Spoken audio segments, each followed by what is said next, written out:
कहो। भगवान जो हैं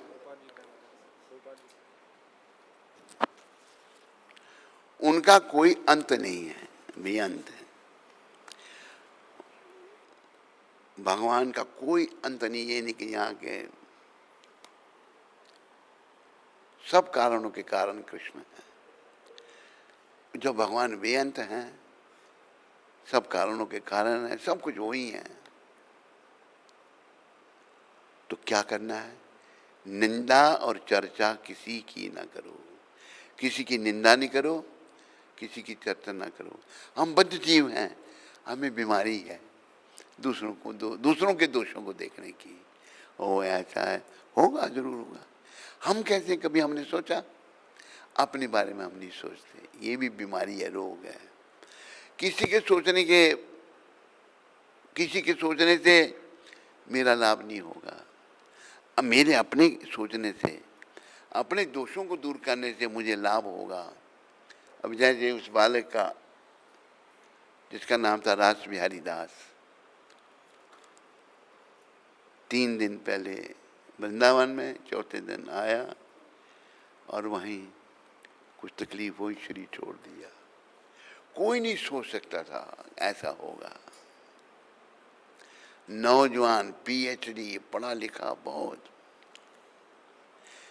तो ऐसी घटना जब घटती हैं, चलो मान लो ऐसी घटना सबके साथ नहीं हो, जाना तो सबको है नहीं दुनिया से, बोलो कैसे जाना है? ना आप जानते ना मैं जानता हूं, जाना सबने है। इसलिए भगवान 13वें अध्याय के 9वें श्लोक में कह रहे हैं, जन्म मृत्यु जरा व्याधि दुख दोषानुदर्शनम। जन्म मृत्यु वृद्धावस्था दुख दोषों के दर्शन करो। क्यों कह रहे हैं? ताकि इनसे हम बच सकें। इनसे कौन बचाएगा? भगवान बचाएंगे। पर ऐसे प्रभुपाद जी जैसे महान वैष्णवों की कृपा लेनी पड़ेगी, उनके चरणों में प्रार्थना करके ही आगे बढ़ना पड़ेगा, और कोई नहीं बचा सकता।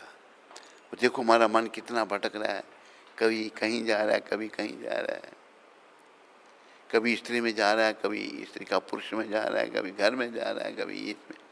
मन बहुत चंचल है। अर्जुन ने कहा कि चंचलम ही मना कृष्णा परमाथि बलभद्रम तस्याहम निग्रहमन्य वायुरेव स दुष्करम।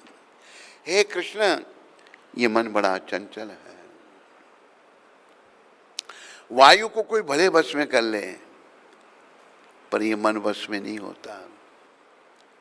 लेकिन नाम भगवान का सर्वशक्तिमान है। कहा कि नाम नामकारी निज सर्वशक्ति, नाम नामकारी निज सर्वशक्ति तत्रापिता न्यामिता स्वर्ण कला। भगवान ने अपने नाम में सारी शक्तियां भर दी हैं।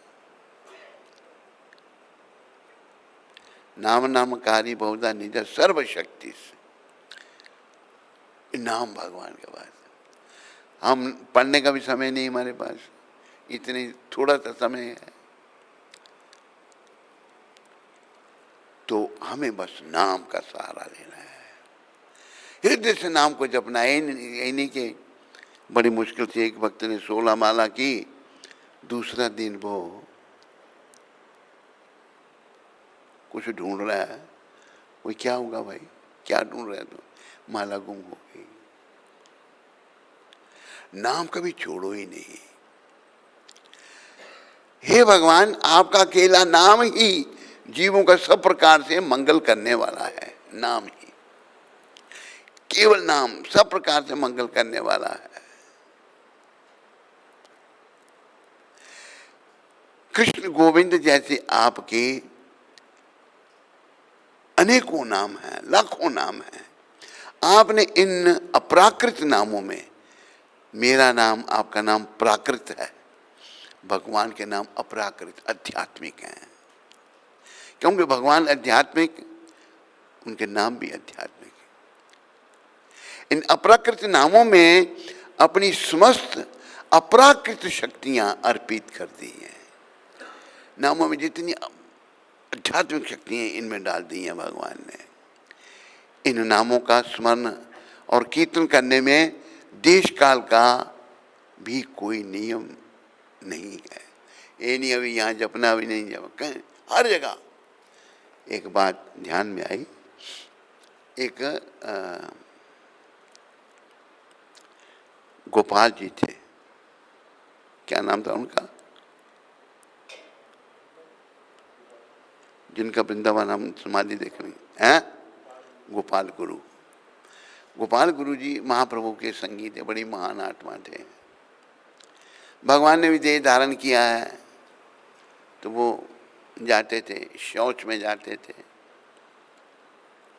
लेकिन जब जाते तो भगवान अपनी जीवा को पकड़ लेते रहते हैं।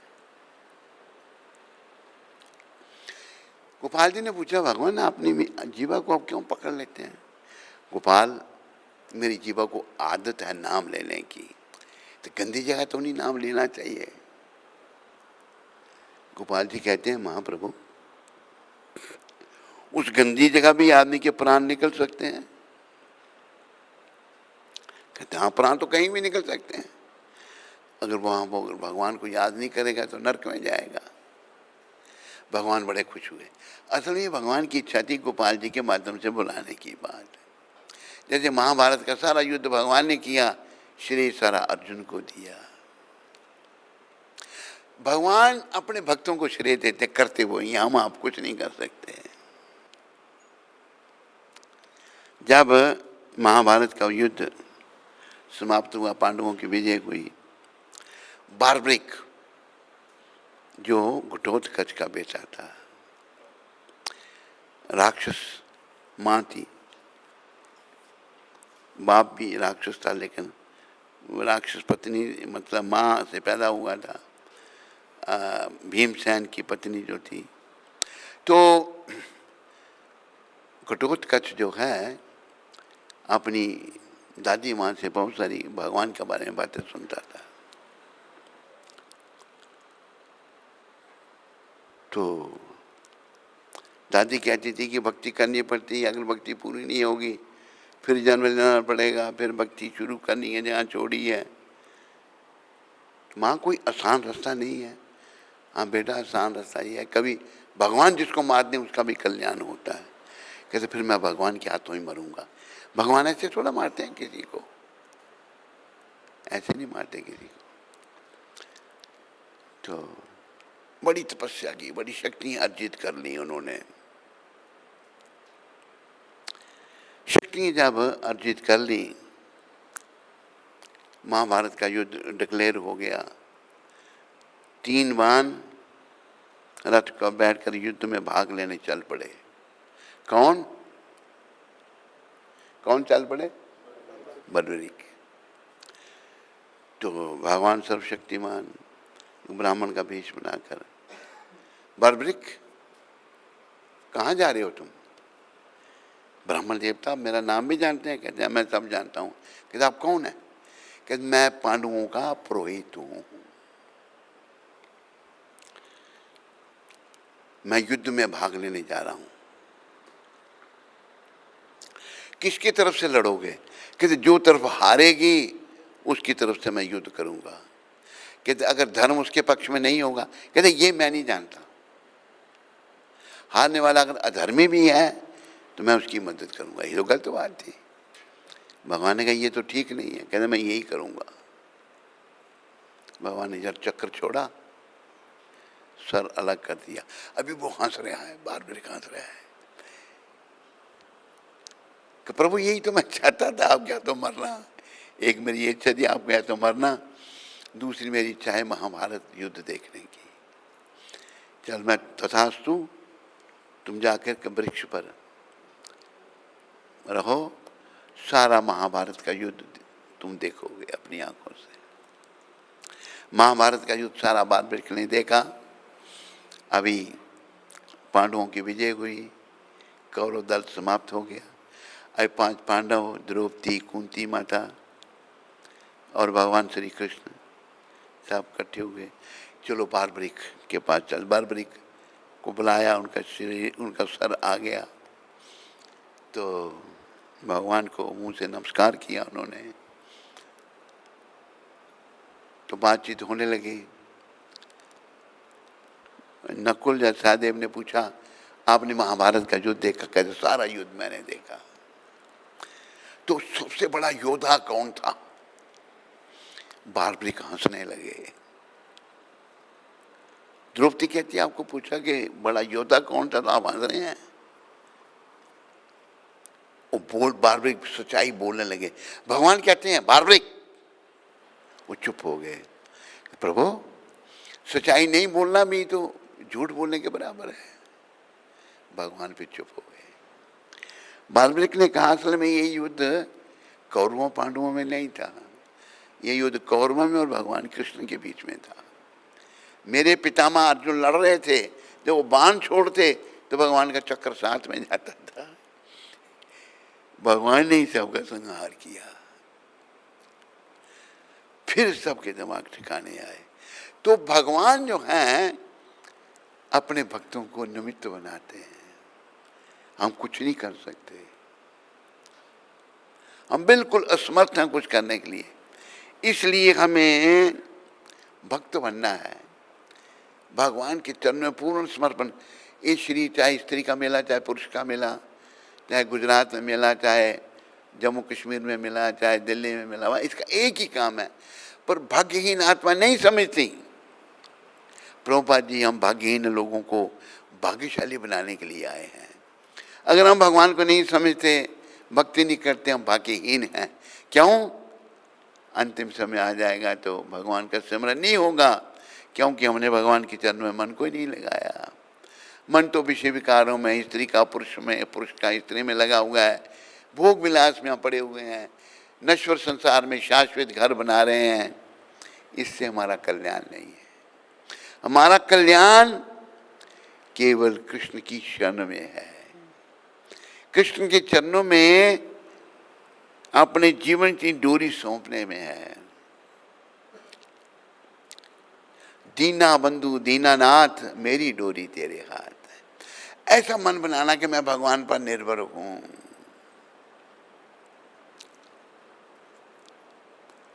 पर अभी हम अपने मन पर निर्भर हैं। जो मेरा मलिन मन कहता है वो मैं करता हूं। और इस बात को भी याद रखो, मलिन मन की हर बात बेकार है। क्या है? तो शुद्ध कैसे होगा? ये हरि नाम ही सार है। माता बाप की तरफ से आवाज नहीं आ रही, इधर से आवाज आ रही है। महाप्रभु आधार हैं। अभी आई। महाप्रभु ने क्या कहा? नाम गाने सदा रुचि, कीर्तनीय सदा हरि। ये भगवान चैतन्य महाप्रभु ने कहा। कलयुग के भगवान चैतन्य महाप्रभु हैं।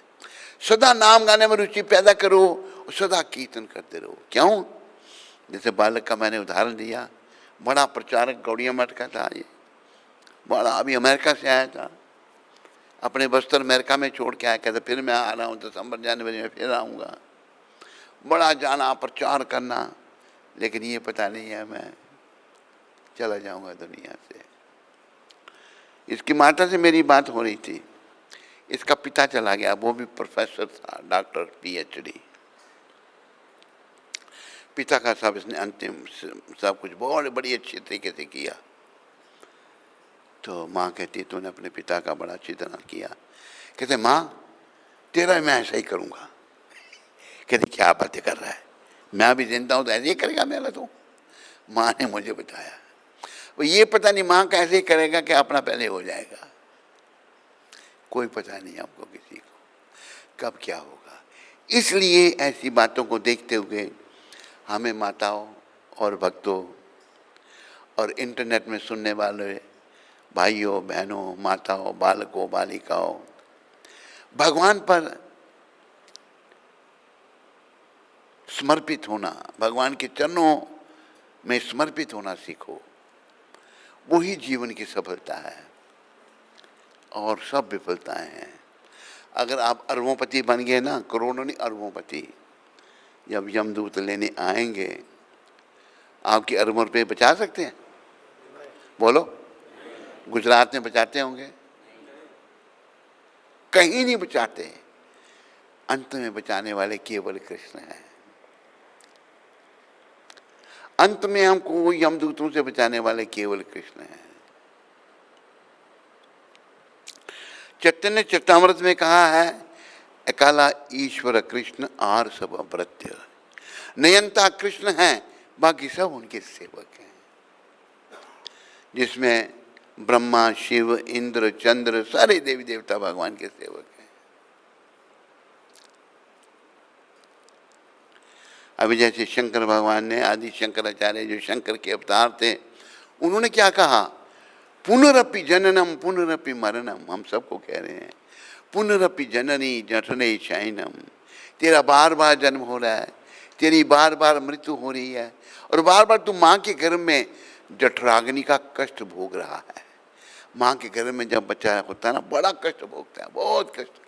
जठराग्नि गर्मी है, उधर आग जल रही है और तड़पता है वो, कहते प्रभु इस नरक से निकालो मेरे को, गर्भ योनि बहुत दुखदाई है, मैं आपका भजन करूंगा। लेकिन जन्म लेने के बाद सब भूल जाता है। कृष्ण बड़े दया में हैं, ऐसे संतों को भेजते हैं हमें याद दिलाने के लिए। कभी खुद भी आते हैं, हर युग में खुद भी आते हैं वो, क्योंकि हम उन्हीं के हैं, लेकिन हैं हम सब उनके चरणों में अपराधी। क्या अपराध किया? चैतन्य चरितामृत में वर्णन आता है, कृष्ण भूलिया जीव भोग वंशा करे। जीव कृष्ण से अलग होकर, कृष्ण को भूल करके भोगों को भोगना चाहता है। भगवान से अलग होकर हम सुखी हो ही नहीं सकते। जैसे प्रभुपाद जी ने उदाहरण दिया, मछली को पानी से बाहर रख दो आप, एक उसको एयर कंडीशन कमरे में बड़ा सुंदर गद्दा पड़ा, उस पर रख दो, उसके खाने पीने के लिए सब कुछ रख दो, मछली जी सकेगी? बोलो, माता बोलती क्यों नहीं? मछली का जीवन पानी में है। बाहर लगे जितनी भौतिक सुविधाएं दोगे, मछली नहीं तड़पेगी। इसी प्रकार हमारा जीवन कृष्ण की शरण में है। इस संसार में नहीं, यहाँ तो बस तड़पना ही पड़ेगा। अगर भक्त नहीं बने तो यमदूतों के द्वारा दंडित होना ही पड़ेगा।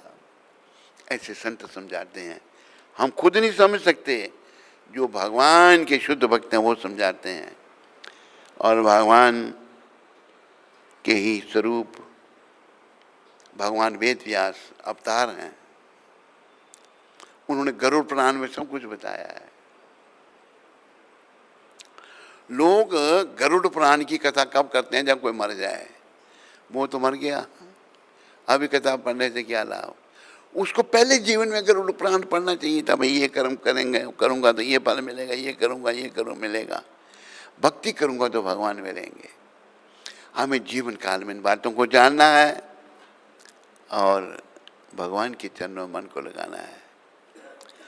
पर जैसे बच्चे में बचपना है, वो पढ़ाई क्यों नहीं समझता, इसी प्रकार हमारे में अविद्या है, हम इन बातों को नहीं समझते।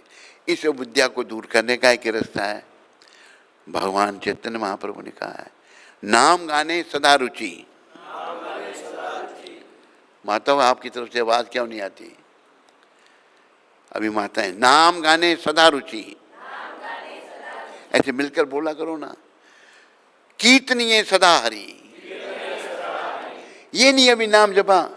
एक मैं कई बार उदाहरण देता हूँ, एक वक्त कोई ढूंढ रहा है, बनावटी बात है समझाने के लिए। दूसरा पूछता है, प्रभु क्या गुम हो गया? क्या मेरी माला गुम हो गई? कई बार भक्तों की मालाएं गुम हो जाती हैं। 16 की, हमें तो सदा नाम में रुचि पैदा रखनी है। माला हमारा प्राण है, सदा इसको साथ में रखना है। क्योंकि पता थोड़ा है, जैसे इस बालक का मैं उदाहरण दे रहा हूँ, इतना पढ़ा लिखा PhD, इतना बोलने वाला, इतना लोगों को कन्विंस करने वाला, बस थोड़ा सा समय ही लगा। वृंदावन में नहीं मिला बेचारे को, घर में जाकर, जम्मू में जाकर शरीर छोड़ा। तो ऐसी घटना हमारे साथ भी तो घट सकती है नहीं? बोलो, माता नहीं कर सकती? नहीं, किसी के साथ भी कर सकती है। इसलिए हमें नाम गाने में रुचि पैदा करनी है। हरे कृष्णा कृष्णा हरे राम राम राम। तो 10 नाम अपराध नहीं बोले ना हमने। बहु जन्म करे यदि श्रवण कीर्तन तब तन पाए कृष्ण पदे प्रेमानंद। अगर कोई बहुत जन्म तक कृष्ण नाम का जब कीर्तन करता रहे और अपने आप को 10 नाम अपराधों से ना बचाए तो उसे कृष्ण प्रेम रूपी धन की प्राप्ति नहीं होगी, जो मनुष्य जीवन का परम उद्देश्य है। जीवन का परम उद्देश्य क्या है? माताओं आप भी बोल दिया करो, संकोच क्या करते हो? जीवन का उद्देश्य क्या है? जीवन का उद्देश्य क्या है? चिल्लाना नहीं, आराम से बोलो। जीवन का उद्देश्य क्या है? जीवन का उद्देश्य क्या है? और कोई उद्देश्य नहीं है। मेरा मन कहीं नहीं पैसे इकट्ठे करो। अभी जैसे कि कथावाचक हैं, कथा करते हैं भागवत की। कोई ऐसे भी हैं जो जैसे कथावाचक की बात सुनाऊं, इधर गया हल्द्वानी में और बुलाया बहुत बड़ा कथावाचक, 7 दिन का 5 लाख के 7 लाख लूंगा।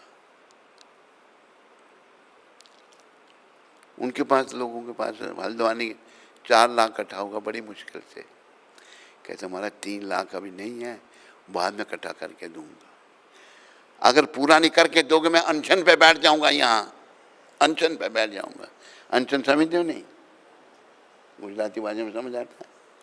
ये कथा है। और उसने कथा किसके लिए की? पैसे के लिए की ना।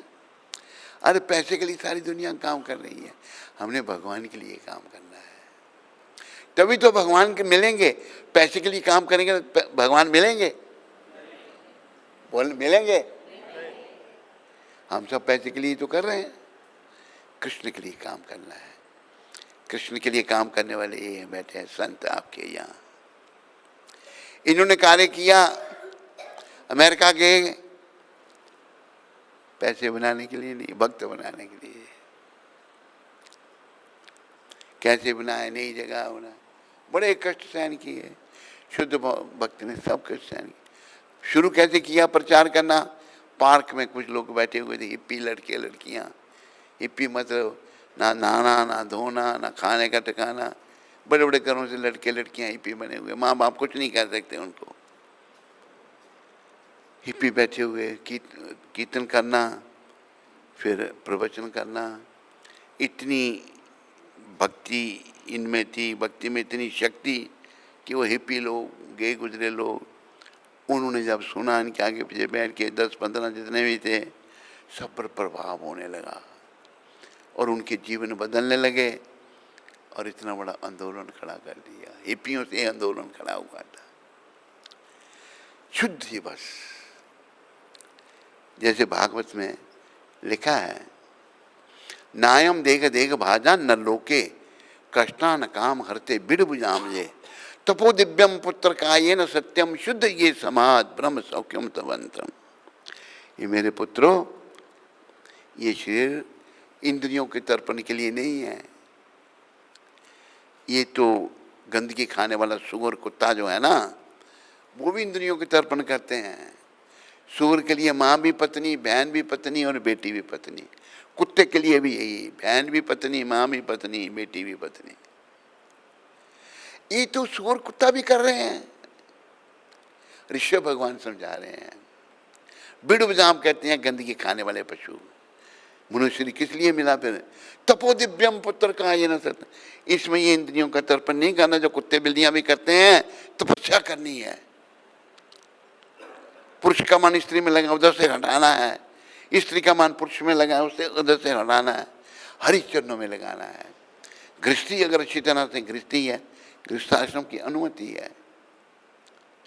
लेकिन लोग अभी सब गृह मेदी बन चुके हैं, गृहस्थी नहीं रहा कोई भी। और नरकों में जाने की तैयारी कर रहे थे लोग। आशा ये संत हैं भगवान के भेजे हुए, जिन्होंने दुनिया में भक्ति की जो है लौ लगा दी, भक्ति का दीप जला दिया।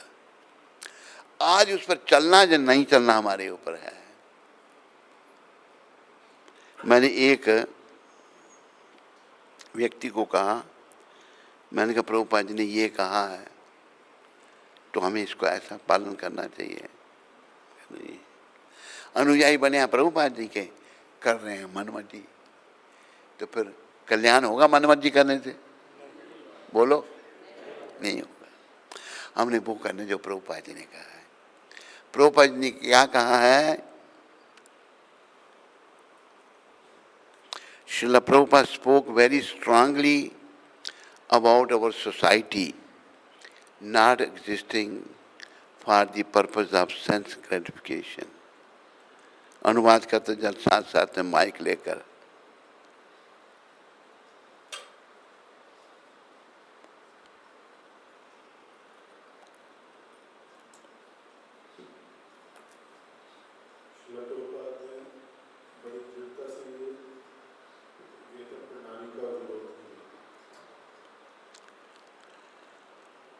Srila Prabhupada spoke very strongly about our society not existing for the purpose of sense gratification.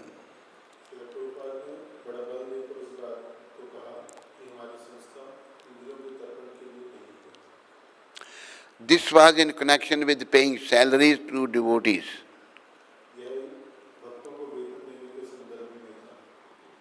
And supplying special facilities for Grihasthas.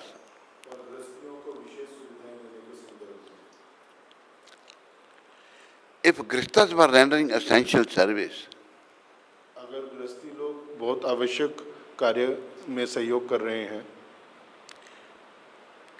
temple could provide living facilities. मंदिर उनको रहने की सुविधा प्रदान कर सकता है, But they had to work voluntarily, लेकिन उनको स्वेच्छा से कार्य करना होगा, not for salaries. वेतन के लिए नहीं, पैसे के लिए नहीं. Otherwise, our whole institution would become weakened. नहीं तो हमारी पूरी संस्था कमजोर हो जाएगी. If Grihasthas were rendering essential service, अगर गृहस्थी लोग बहुत आवश्यक सेवाएं कर रहे हैं, temple could provide living facilities. मंदिर उनको रहने की सुविधा प्रदान कर सकता है, But they had to work voluntarily, लेकिन उनको स्वेच्छा से कार्य करना होगा, not for salaries. वेतन के लिए नहीं. ये प्रभुपाद जी के शब्द हैं. अभी धीरे धीरे छोड़ते जा रहे हैं, लेकिन नहीं, कोई छोड़े. जब मैं छोड़ूंगा शरीर तो मेरे साथ किसी ने नहीं छोड़ना. कोई किसी के साथ जाता है? बोलो.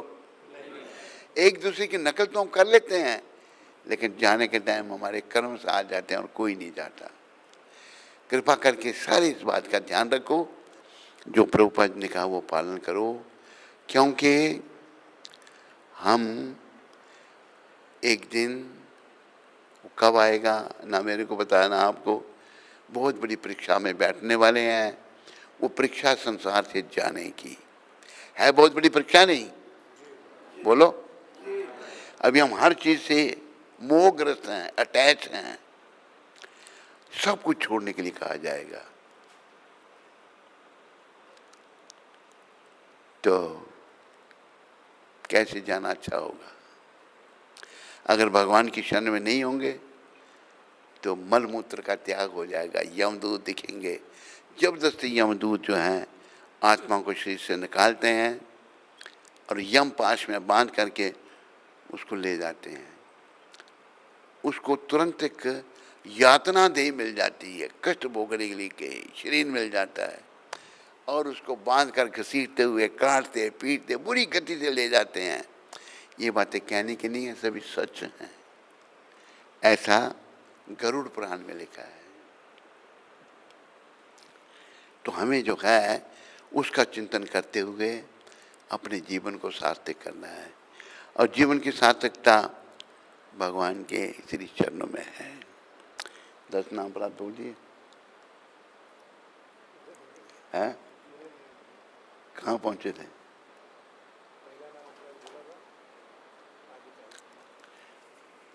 10 नाम अपराध। पहला नाम अपराध उन भक्तों की निंदा करना है जिन्होंने कृष्ण प्रचार के लिए अपना जीवन अर्पण किया हुआ है। दूसरा नाम अपराध शिव ब्रह्मादि देवताओं को भगवान कृष्ण के नाम के बराबर अथवा स्वतंत्र समझना है। तीसरा नाम अपराध गुरु की आज्ञा का पालन नहीं करना। चौथा नाम अपराध श्रुति शास्त्रों की निंदा करना। पांचवा नाम अपराध हरि नाम को काल्पनिक समझना। छठा नाम अपराध हरि नाम पर अर्थवाद का आरोपण करना। सातवां नाम अपराध नाम के बल पर पाप करना। आठवां नाम अपराध वेद शास्त्र में बताए हुए कर्मकांड के बराबर हरि नाम को समझना। नौवां नाम अपराध अश्रद्धालु व्यक्तियों को नाम की महिमा बताना। 10वां नाम अपराध कृष्ण नाम जप में पूर्ण विश्वास न होना। और इस विषय पर बहुत सारा ज्ञान प्राप्त होने पर भी कि ये संसार नश्वर है, फिर भी संसार से मोह बनाए रखना। जो भी भक्त लोग भक्ति मार्ग में आगे बढ़ना चाहते हैं उन्हें अपने आप को इन 10 नाम अपराधों से अवश्य बचाना चाहिए, क्योंकि जीवन का उद्देश्य जो है माधव आपको नहीं करना, नहीं करना कृष्ण प्रेम प्राप्त। आवाज क्यों नहीं निकलती आपकी? बार बार कहना पड़ेगा आपको, क्योंकि जीवन का उद्देश्य है, क्योंकि जीवन का उद्देश्य है, क्योंकि जीवन का उद्देश्य है, क्योंकि जीवन का उद्देश्य है।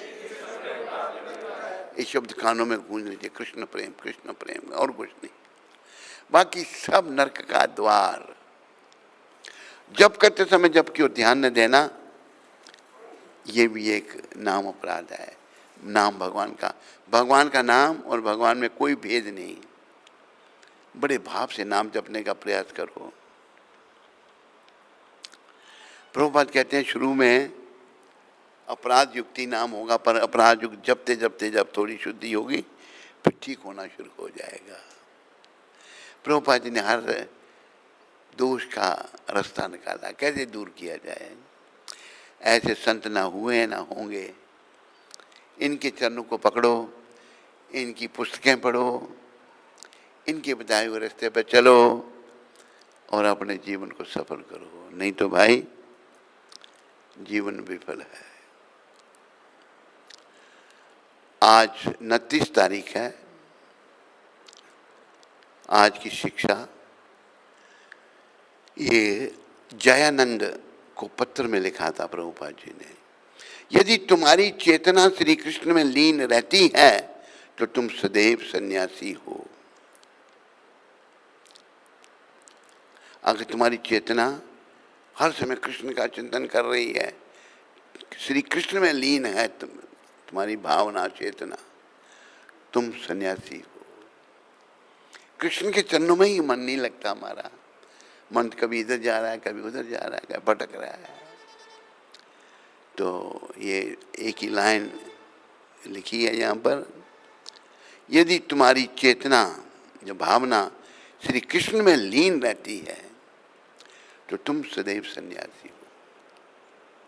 अब बिना सन्यास लिए सभी सन्यासी बन सकते हो। माताएं भी भाई भी सदा कृष्ण के चरणों में मन को लगाना है। लगता कठिन है, पर ये याद रखो आखिरी समय फिर बहुत कठिन है।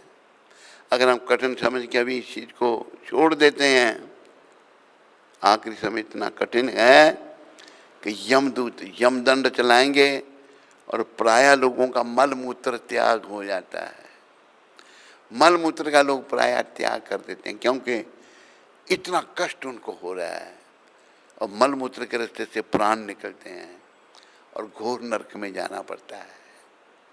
इसलिए भगवान ने 13वें अध्याय के 11वें श्लोक में कहा, जन्म मृत्यु जरा व्याधि दुख दोषानुदर्शनम। जन्म मृत्यु वृद्धावस्था रोग व्याधि दुख दोष इनके दर्शन करो। क्यों कह रहे हैं भगवान दर्शन करने के लिए? ताकि तुम इनसे बच सको। इनसे बचाने वाले बस भगवान ही हैं, प्रभुपाद कृपा से। बड़े प्रेम से बोलो कृष्ण कन्हैया लाल की, बोलो द्वारकाधीश की, बोलो रण छोड़ राय की। नमः पार्वती पते हर हर हर महादेव। महादेव जी का नाम इसलिए लिया, महादेव हमारी मदद करें कृष्ण का सेवन करने के लिए। उन्होंने जैसे आदि शंकराचार्य के रूप में कहा ना, उन्होंने पुनरपि जननम पुनरपि मरणम, बोलो पुनरपि जननी जठरे शयनम इह संसारे बहुदुस्तारे कृपाई पारे पाहि मुरारे। भज गोविंदम भज गोविंदम गोविंदम भज मूढ़मते। बार बार जन्म लेना और बार बार मरना, माँ के गर्भ में बार बार आना, ऐसा संसार का ये दुस्तर प्रभाव, बुरा प्रभाव है। हे मुरारे, मुर नाम के राक्षस को मारने वाले, मुरारे नाम भगवान का क्यों पड़ा? उन्होंने मुरा नाम के राक्षस को मारा था। मैं बोलूंगा कृष्ण मुरारी, आपने बोलना गिरवरधारी। कृष्ण मुरारी गिरवरधारी गिरवरधारी गिरवरधारी गिरवरधारी। गोविंद जय जय गोपाल जय जय राधा रमन हरि गोविंद जय जय। जय गोविंद जय गोविंद जय गोविंद जय गोविंद जय गोपाल जय गोपाल जय गोपाल जय गोपाल। राधे श्याम राधे श्याम राधे श्याम राधे श्याम। सीताराम सीताराम सीताराम सीताराम। हरे कृष्णा कृष्णा कृष्णा हरे हरे, हरे राम राम राम हरे हरे।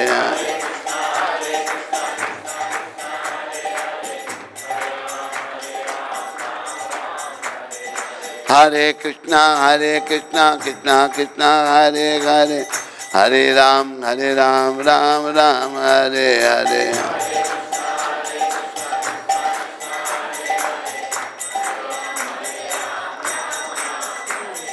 गोविंद जय जय गोपाल जय जय। राधा रमन हरि गोविंद जय जय।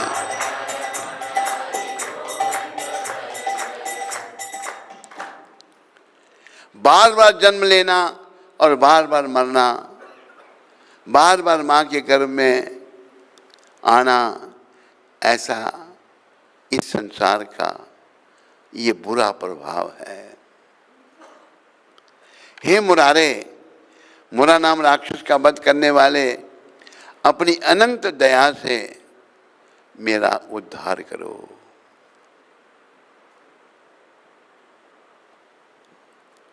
भगवान की दया अनंत है, इसलिए गोविंद को भजो गोविंद को भजो गोविंद को ही भजो। ये किसने कहा? शंकर भगवान ने। आदि शंकराचार्य शंकर भगवान के अवतार थे। तो ध्यान रखो इस बात को, अपना जन्म सफलता की ओर आगे बढ़ाओ, यही ये मिशन है। प्रभुपाद ये कहते कहते आत्मा को पहचान से चले गए धाम में। हम भी लाइन में लगे हैं, कब बुलावा आएगा हम नहीं जानते। अगर हम नहीं जानते, आप में से भी कोई नहीं जानता। जानता है कोई? माताएं जानती हैं? कोई नहीं जानता। इसलिए लग जाओ इसमें बार बार। और एक बात और कही है, दो बातन को भूल मत, जो चाहत कल्याण, नारायण एक मौत को, दूजे कृष्ण भगवान। मौत और भगवान को नहीं भूलना, मौत और भगवान को सदा याद रखो। अगर जो नास्तिक है ना, नास्तिक भगवान में नहीं मानते ना, बोलो, मौत को उनको भी मानना पड़ेगा, मानना पड़ेगा नहीं, उनको क्या, उनके बाप को भी मानना पड़ेगा, मौत को सभी को मानना पड़ेगा। इसलिए भगवान कहते हैं जो ठीक तरह समझना, क्योंकि हम उन्हीं के हैं, भगवान के, उनका अधिकार हमारे ऊपर है। जो नहीं ठीक तरह से मेरी भक्ति करते, मैं मेरी शरण में नहीं आते, मृत्यु सर्वस्व हरस्याहम्, उनके लिए मैं मृत्यु बन के आता हूं, सब कुछ हरण कर लेता हूं। तो हमें मृत्यु रूप में तो देखना ही पड़ेगा, पर हमें उनको श्याम सुंदर के रूप में देखना है। मृत्यु रूप में देखने से हमें लाभ नहीं होगा, श्याम सुंदर रूप में देखेंगे तब लाभ होगा। यम श्याम सुंदर अचिंत गुना स्वरूपम गोविंदम आदि पुरुषम तम हम भजामी। हे गोविंद, हे आदि पुरुष, मैं आपका भजन करता हूँ।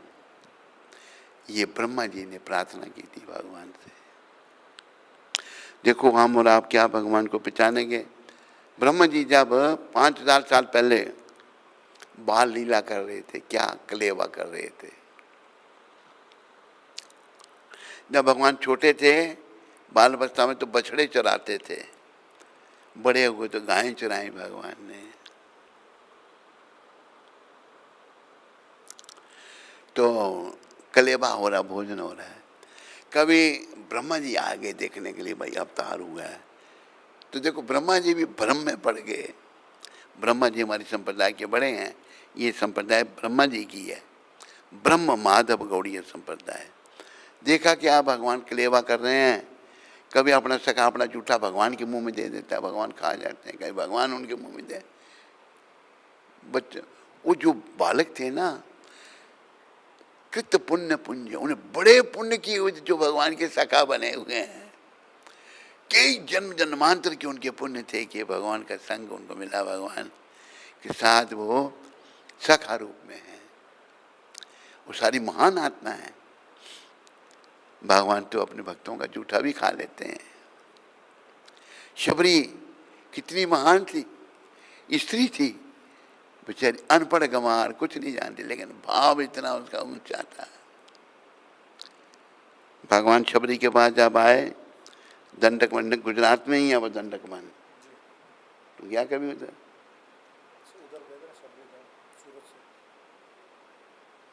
दंडक वन, दंडकरनिया में नहीं गए ना,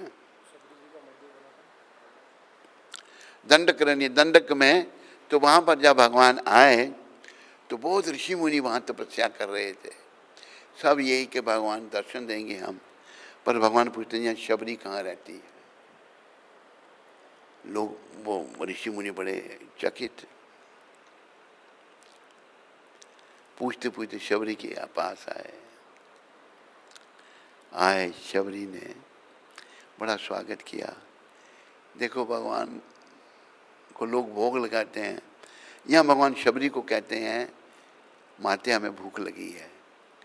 भोली शबरी क्या है, भोली भिलनी भाव के भूखे रामचंद्र रघुराई। बोलो, भोली भिलनी भाव के भूखे, देर भई बेर तू दे दे, सुनत चरण लिपटाई। तो क्या करती शबरी, बोलो बेर तुम्हारे पास, ये चखती बेर को, मीठा हो तो भगवान के हाथ में दे देती, खट्टा हो तो फेंक देती थी। जूठे बेर भगवान है, बीठे जूठे फल शबरी के खाए, खाए नहीं खाए, बहुविधि स्वाद बताई। क्यों? सबसे ऊंची प्रेम से गाई। प्रेम, शबरी का प्रेम था भगवान के चरणों में। दुर्योधन के मेवा त्यागे, साग विदुर घर खाई। दुर्योधन ने 56 भोग बनाए थे भगवान के लिए, लेकिन भगवान ने हम नहीं खाते, जा विदुर जी के घर में गए। जब विदुर जी के घर में गए तो विदुरानी नहा रही थी। विदुर जी और विदुरानी बड़े भक्त थे, पर बड़े बेचारे गरीबी में वो रहते थे। दरवाजा खड़खड़ाया, उसमें विदुरानी माता नहा रही थी। पूछी कौन? बोले कृष्ण है। कृष्ण पागल हो गई प्रेम में, उसको तन ढकना भी ध्यान नहीं रहा। भागी दरवाजा खोला, भगवान ने अपना पीताम्बर दिया तन ढकने के लिए। भगवान भाव के भूखे हैं। कहा माते हमें भूख लगी है। वो 56 भोग खिला रहा है, हम नहीं खाते थे। आज भक्त नहीं था, दुष्ट था दुर्योधन। दुर्योधन के मेवा त्यागे विदुर जी के घर में आए। तो शबरी माता क्या खिलाऊं भगवान को? कच्चे पक्के केले पड़े ले आई, केले का छिलका उतारे और भगवान के हाथ में दे दे। और तो लोग की ना छिलका खा रहे हैं, केले नीचे फेंक दी जा रही है। इन दिनों में विदुर जी आए। विदुर जी आए तो देखा क्या कि भगवान छिलके खा रहे हैं, केले तो नीचे पड़े हैं। देखो हमारे भगवान कैसे हैं, कृष्ण कैसे हैं, ये जगन्नाथ जी कैसे हैं। तो विदुर जी कहते शबरी अपना क्या नाम बिलनी का उसका विदुरानी, ये क्या कर रही है तुम? कहते क्या? केले तूने नीचे फेंक दिए और छिलके भगवान को खिला दिए। होश में आई, मुझे पता नहीं क्या हो गया, क्या हो गया, प्रेम जागृत हो गया भगवान के प्रति। आप इनको भूख लगी है, केले खिलाओ। विदुर जी ने केले का छिलका उतारा, केला भगवान के हाथ में दिया, भगवान ने खाया। भगवान कहते हैं काका, जो मजा छिलकों में आ रहा था ना, इस केले में नहीं है। छिलकों में क्या था? भाव। केले में भेदभाव आ गया। भगवान भाव के भूखे हैं। भगवान कहते हैं भाव का भूखा हूं मैं, और भाव की बस एक सार। भाव से जो मुझे भजे तो भव से बेड़ा। भाव से बस। झूठे फल शबरी के खाए, बहुविध स्वाद बताई। प्रेम के बस नृप सेवा कीनी, आप बने हरि नाई। प्रेम के बस ये भी प्रसंग सुनो। एक नाई का क्या नाम था? सैन नाई। सैन नाई थे पर बहुत भक्त थे भगवान के। वो राजा की सेवा करते थे, राजा की हजाम, राजा को मालिश। सैन जी, अब सैन जी जा रहे थे राजा की सेवा करने के लिए। राजा के नाई थे। संत मंडली आ गई, उन्होंने संत मंडली की सेवा करना शुरू कर दी। राजा को भूल गए जाना। संत जिनके भगवान के, उनको चिंता हो गई अगर ये नहीं गया तो राजा नौकरी से निकाल देगा, मार। राजा लोग मार भी देते थे, तभी राजा ठीक चलते थे। डर रहता था बड़ा। भय भी नहीं होता ना प्रीत, बिना डर के कोई प्रेम नहीं होता। तो भगवान ने सैन जी का रूप बनाया, आए राजा को मालिश की। राजा कहते सैन तुम बहुत अच्छी मालिश करते हो। कहते हाँ, मैंने भी एक बूढ़े नाई से सीखी है। भगवान मालिश की। जब भगवान पीठ पे मालिश कर रहे थे राजा को, तो तेल का कटोरा पड़ा था, उसमें मोर मुकुट किरीटी कुंडल दिखाई दे रहे थे। भगवान का असली दर्शन हुए। पीछे देखे तो सैन नहीं, आगे देखे भगवान। राजा वो समझ नहीं सका क्या है लीला। भगवान सैन के रूप में सेवा करके चले गए। उधर सैन जो हैं, सैन नाई जी संतों की सेवा से मुक्त हुए। उठाया अपना सामान, तेल तूल तो चले। आगे जो द्वारपाल कहते हैं सैन जी अब दोबारा क्यों आ गए? उसको देख रहे हैं, उसमें क्या कह रहा है, मैं तो अभी आ रहा हूँ। आगे गए राजा के पास। सैन तू फिर आ गए? प्रभु मैं तो अभी आ रहा हूँ। झट राजा समझ गया, चरण में गिर गया। सैन मैं आज के बाद तुम्हारा शिष्य, तुम मेरे गुरु। क्यों महाराज, ये क्यों कह रहे हैं? मैं तो नाई हूँ। अरे तेरा रूप धारण करके भगवान आए थे, इतनी अच्छी मालिश मेरे को करके गए। तू इतना महान है कि तेरा रूप भगवान ने धारण किया, तू मेरा गुरु। कहते महाराज मैं तो आपका सेवक रहूंगा। ऐसे हमारे भगवान हैं। प्रेम के बस नृप सेवा, राजा की सेवा में की, आप बने हरि नाई। भगवान नाई भी बन जाते हैं। देखो इनकी कोई तुलना नहीं है। हम ही दोषी हैं, हम में ही दोष हैं, भगवान में कोई दोष नहीं, और सब गुणों के भंडार हैं। रायसु यज्ञ युधिष्ठिर कीनो, युधिष्ठिर महाराज ने रायसु यज्ञ किया, तामे जूठ उठाई, सबको सेवाएं दी गई। रायसु यज्ञ जब युधिष्ठिर महाराज विजयी हुए तो रायसु यज्ञ किया तो सबको सेवाएं दी गई। और पांडव जानते थे कौन है, हमारे जो बुआ के लड़के हैं, ये तो त्रिलोकीनाथ भगवान है, भाई लगते हैं ना। तो भगवान कहते हैं भैया हमें क्या, हमारी क्या सेवा है, कि आप सबको आशीर्वाद दो। वो जानते थे कि नहीं अपनी सेवा हम खुद चुनेंगे। युधिष्ठिर महाराज चुप। कहते यहाँ जो आकर साधु संत ब्राह्मण भोजन करेंगे उनकी जूठी पतले हम उठाएंगे। ये भगवान ने किया था। रायसु यज्ञ युधिष्ठिर कीनो, तामे जूठ उठाई, जूठी पतले उठाई। ऐसे हमारे भगवान है। प्रेम के बस पारस रथ हाँक्यो, भूल ही गए टुकराई। जो ड्राइवर बनना कोई बड़ी बात है, बोलो।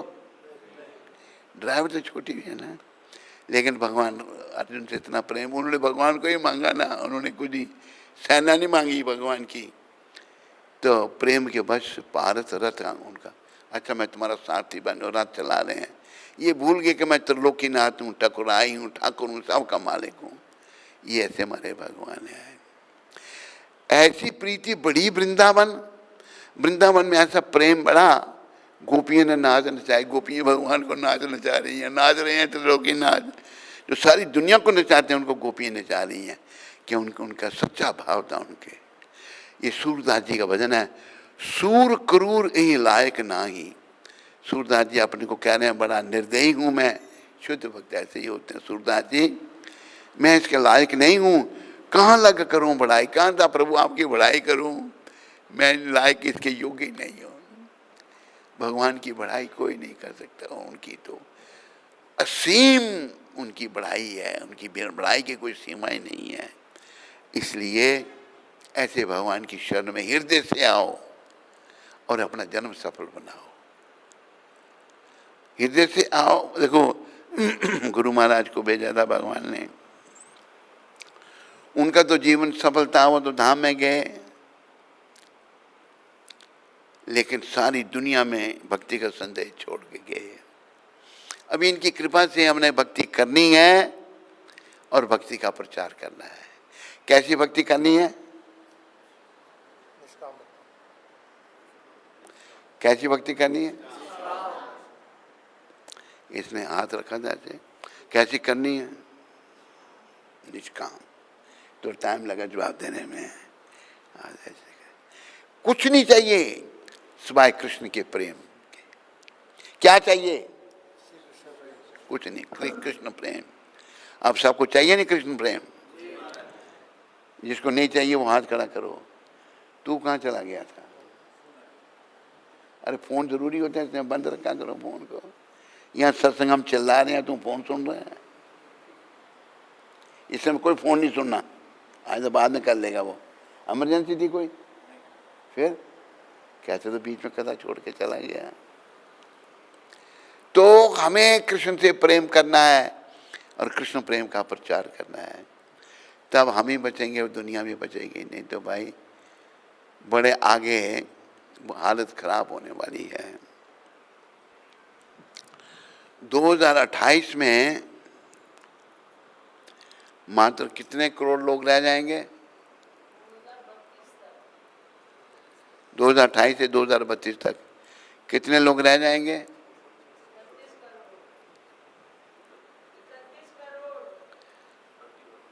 31 करोड़ हिंदुस्तान में हैं। टोटल 2028 के बाद है, टोटल 64 करोड़ लोग हैं, जिसमें से 31 करोड़ भारत में, बाकी विदेशों में। अभी कितनी पॉपुलेशन है ऐसी? तो भाई, और जिन्होंने ये भविष्यवाणियाँ की हैं ना, उन्होंने जो जो कहा था सब सच हुआ। उन्होंने ये भी कहा था कि जो जगन्नाथ जी का जो झंडा है, ध्वज है, उसको चील ले जाएगी, वो भी ले गई। बोला कि ऊपर से एक पत्थर गिरेगा, वो पत्थर भी गिरा। और क्या कहा था उन्होंने? हाँ, भगवान के पत्थरों, जगन्नाथ जी के पत्थरों में आग लग जाएगी, वो भी लगी। और तो उनकी ये भविष्यवाणी है कि 2028 में सारी दुनिया की 64 करोड़ बचेंगे हैं। 3 वर्ष ही बचे। हाँ, तो बिल्कुल 3 वर्ष, फिर हिंदुस्तान में बचे, फिर आगे नई पॉपुलेशन शुरू होगी। भाई हिंदुस्तान में 30 करोड़, हिंदुस्तान में हैं।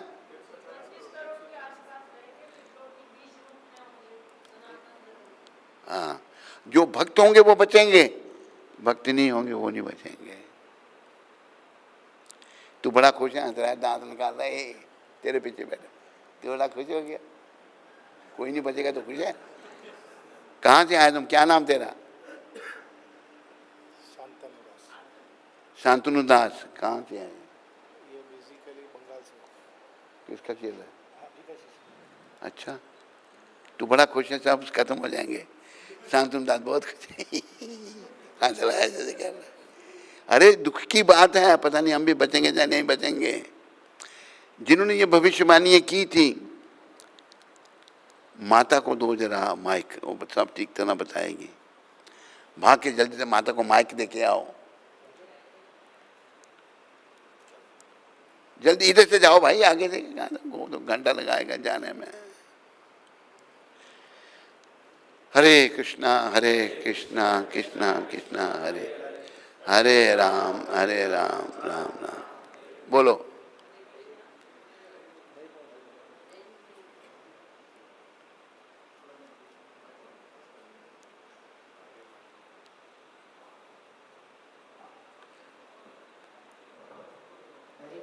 हाँ, जगन्नाथ भगवान के 5 भक्त हुए थे, जिनमें से एक भक्त थे अच्युतानंद। मैं अब बोलता हूँ। 5 भगत जगन्नाथ जी को गए, जिनमें से एक थे अच्युतानंद। उन्होंने 600 साल पहले एक पुस्तक लिखी थी, भविष्यमालिका। 600 साल पहले उन्होंने एक पुस्तक लिखी थी, भविष्यवाणी का। उस भविष्यमालिका में उन्होंने वर्णन किया था कि जगन्नाथपुरी का जो ध्वज है वो एक चील ले जाएगी, तो वो भी ले गई। उन्होंने उस भविष्यवाणी में ये लिखा था, ये अभी हुआ ना, ये चील लेगी जो। 1 साल शायद हो 1 साल हो गया, जो भगवान का ध्वज था जगन्नाथ जी का, चील ले गई उसको। कोरोना के समय ले गई थी, उसके बाद कोरोना आया। हाँ, फिर और उन्होंने बोला था जगन्नाथ मंदिर का एक बड़ा पत्थर गिरेगा, तो वो भी गिरा। जगन्नाथ मंदिर का ऊपर से बहुत बड़ा पत्थर नीचे गिरा। हाँ, और तीसरा बताया था कि वहाँ आग लग जाएगी वस्त्रों में। वस्त्रों में आग भी लगी। 600 साल पहले जो कह रहे थे, सभी बातें सच हो रही हैं। तो ऐसी 1-2 बात और हैं, वो सच हो रही है। तो उन्होंने ही लिखा था 2025 से लेके 2032 तक जो विश्व की जनसंख्या है करीबन 800 करोड़ के आसपास जो भी है, तो उसमें से केवल 64 करोड़ लोग बचेंगे। 800 करोड़ में से 64 करोड़ बचेंगे। उनमें से 30 करोड़ भारत में, 32 जी, जो कि सनातन धर्म के बीज रूप में होंगे। हाँ, 32 करोड़ भारत में बचेंगे।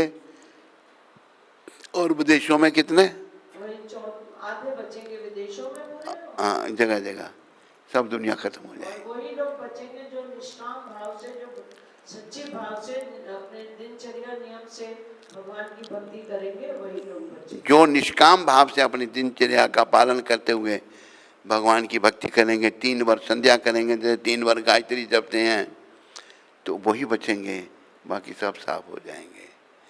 उनकी सारी भविष्यवाणियाँ सत्य हुई हैं, तो ये भी जरूर सत्य होगी, आप देखेंगे। और कुछ एक नॉस्ट्राडामस हुआ था वेस्टर्न कंट्रीज में, वो उन्होंने फ्रांस में था ना वो। उन्होंने भी प्रिडिक्ट किया था कि 2030 में इंडिया जो है, भारत जो है वो टॉप मोस्ट कंट्री बनेगी जाके। नॉस्ट्राडामस ने ये कहा था। उसकी एक मूवी है the man who saw tomorrow, हाँ, वो किधर है वो मूवी? वो देखी थी हमने बचपन में, तो उसी में ये वर्णन था। हाँ, उन्होंने बताया था कि जो कल देख उनको, उनकी सारी भविष्यवाणियाँ सच हुई हैं, ये भी सच हुई है। इसलिए समय बड़ा भयंकर आ रहा है। कृपया सब गंभीर बनो और दूसरों को भी मदद करो, दूसरों को गंभीर बनाओ। जो अच्छे लोग हैं वो बन जाएंगे, जो नहीं होंगे बेचारे उनका दुर्भाग्य है। पर ये बातें ध्यान रखो। अभी कहाँ थे हम? हो गया वांछाकल्प हो गया। वांछाकल्पतरुभ्यश्च कृपा सिंधु वैवचा पतितानां पावनेभ्यो वैष्णवेभ्यो नमः। वैष्णव ठाकुर शिला प्रभुपाद की, अनंत कोटि वैष्णविंद की, नामाचार्य श्री हरदास ठाकुर की जय। हरे कृष्ण।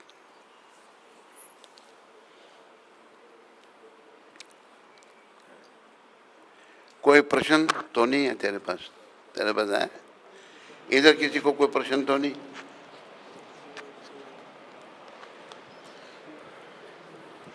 राजलक्ष्मी माता उड़ीसा से, इनका कल जन्मदिन था। ये आशीर्वाद चाहते हैं आपसे, भक्ति में प्रगति करते हैं। राजलक्ष्मी जी, राजलक्ष्मी, मेरी शुभकामनाएं।